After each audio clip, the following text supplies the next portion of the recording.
प्रत्येक व्यक्ति को किसी न किसी प्रकार की निर्बलता अवश्य होती। जैसे कोई बहुत तेजी से दौड़ नहीं पाता तो कोई अधिक भार नहीं उठा पाता, कोई असाध्य रूप से पीड़ित रहता है तो कोई पढ़े हुए पाठों को स्मरण में नहीं रख पाता।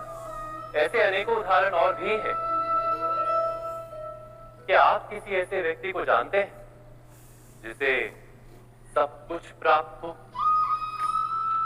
और हम जीवन की उस एक निर्बलता को जीवन का केंद्र मानकर जीते हैं? इस कारणवश हृदय में दुख और असंतोष रहता है सदा। निर्बलता मनुष्य को जन्म से अथवा संजोग से प्राप्त होती, किंतु उस निर्बलता को मनुष्य का मन अपनी मर्यादा बना लेता है। किंतु कुछ व्यक्ति ऐसे भी होते हैं जो अपने पुरुषार्थ और श्रम से उस निर्बलता को पराजित कर देते हैं। क्या भेद है उनमें और अन्य लोगों में? क्या आपने कभी विचार किया है? सरल सा उत्तर है इसका। जो व्यक्ति निर्बलता से पराजित नहीं होता, जो पुरुषार्थ करने का साहस रखता है हृदय में, वो निर्बलता को पार कर जाता है। अर्थात निर्बलता अवश्य ईश्वर देता है, किंतु मर्यादा मनुष्य का मन ही निर्मित करता है। स्वयं विचार कीजिए।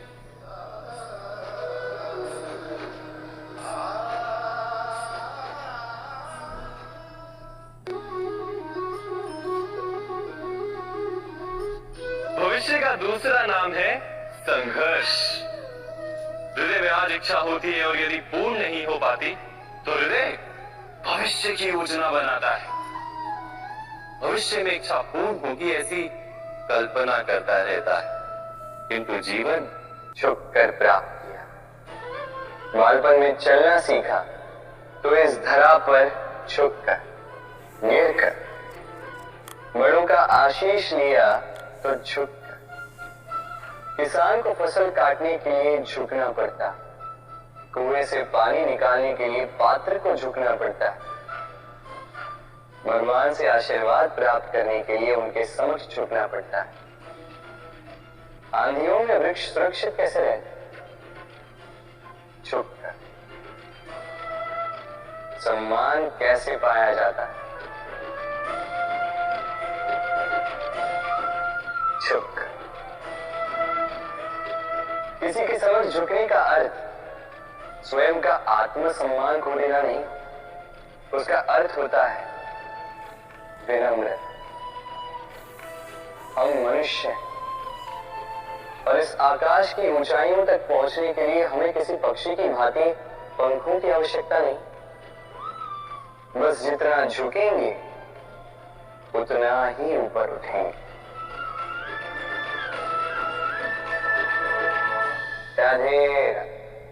मां अपार है, अपरिमित है, उसका यथार्थ में वर्णन कोई नहीं कर सकता। शेष, महेश, गणेश भी इसकी महिमा को पूरी तरह से नहीं कह सकते। फिर मनुष्य की तो बात ही क्या है। गीता सर्वशास्त्रमयी है, इसे सारे शास्त्रों का खजाना कहा जाता है। गीता का भली भांति ज्ञान हो जाने पर सभी शास्त्रों का तात्विक ज्ञान अपने आप हो जाता है। गीता को हम भगवान से भी बढ़कर कहे तो कोई अत्युक्ति नहीं होगी। भगवान ने स्वयं कहा है, मैं गीता के आश्रय में रहता हूं। गीता मेरा श्रेष्ठ घर है। गीता के ज्ञान का सहारा लेकर ही मैं तीनों लोकों का पालन करता हूं। श्रीमद् भगवत गीता एकमात्र ऐसा ग्रंथ है जो मनुष्य को जीने का सही तरीका बताती है। गीता जीवन में धर्म, कर्म और प्रेम का पाठ पढ़ाती है।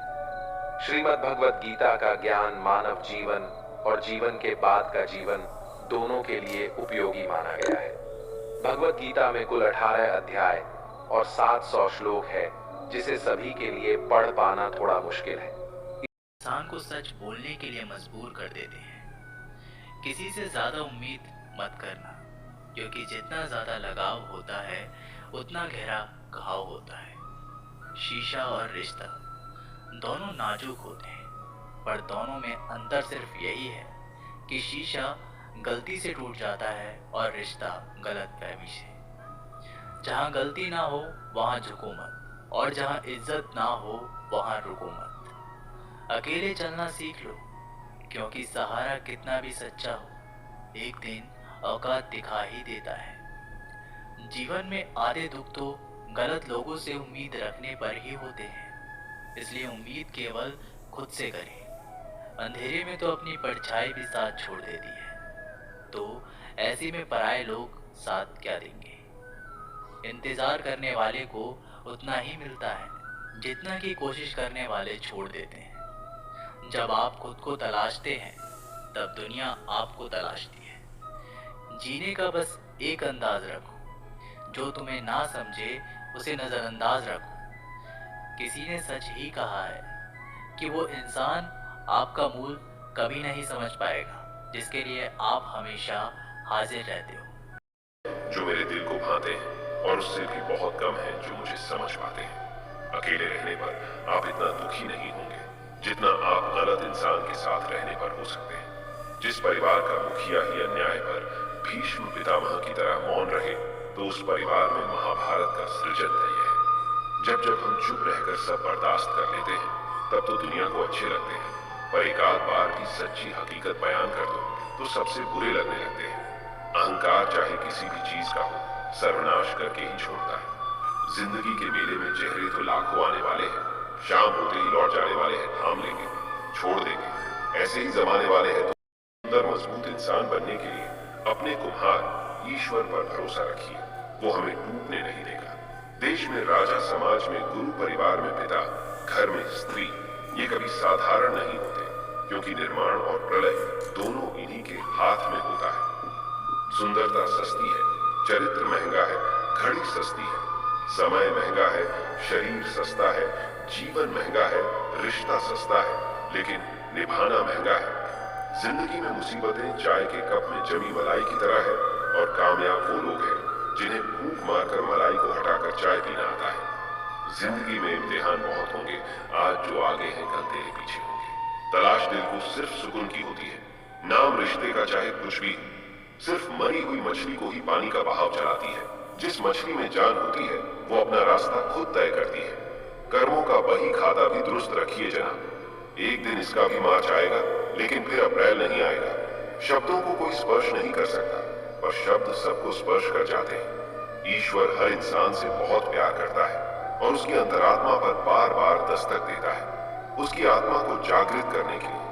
परंतु कोई तकदीर वाला ही दिल की आवाज को सुन पाता है। खुद की कमजोरी जान लेना भी जिंदगी की सबसे बड़ी ताकत है। चलने की कोशिश तो करो, दिशाएं बहुत है, रास्ते पर बिखरे कांटों से ना डरो, आपके साथ दुआएं बहुत है। जो चाहा वो मिल जाना सफलता है, जो मिला है उसको जानना प्रसन्नता है। जिंदगी का सबसे खूबसूरत पौधा विश्वास होता है, जो जमीन में नहीं दिल में उगता है। बदला लेने की नहीं, बदलाव लाने की सोच रखिए। समझदार व्यक्ति वो नहीं जो ईंट का जवाब पत्थर से दे, समझदार व्यक्ति वो है जो फेंकी हुई ईंट से अपना आशियाना बना ले।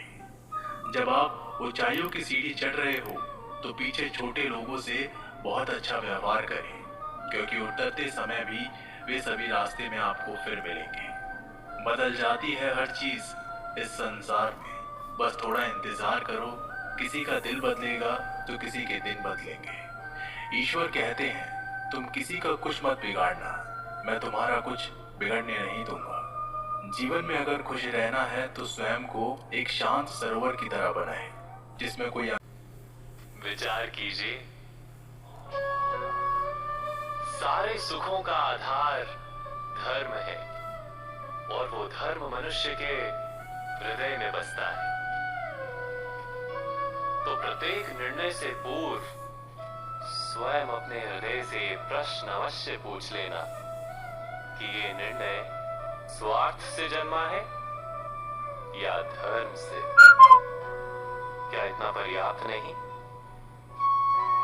भविष्य के बदले धर्म का विचार करने से क्या भविष्य अधिक सुखपूर्ण नहीं होगा? स्वयं विचार कीजिए।